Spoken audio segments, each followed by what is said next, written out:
express 7 under root 20 under the single radical sign.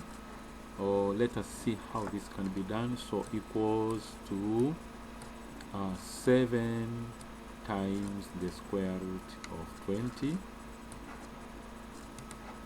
the square root of 20. Okay, like this. So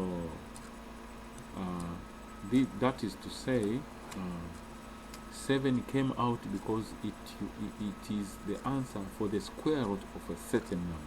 So before coming out, it was like we can put the square root here of 7 times 7, 7 times 7, and then times the radical of 20, the radical of 20. So then we understand that 7 times 7 is 49, so equals to the square root of 49 .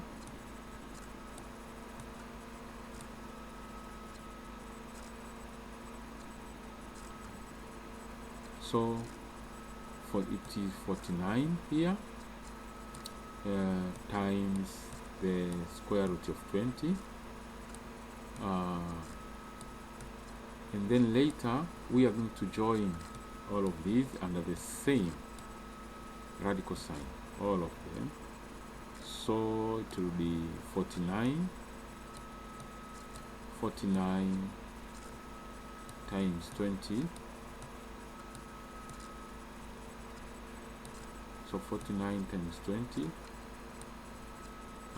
and then after that we are going to get a single radical sign, which is here, which will be a matter now of multiplying what is in the radical sign.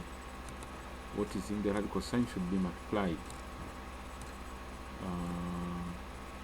49 times 2 is 98, and that 0,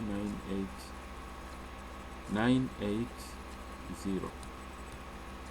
So 980,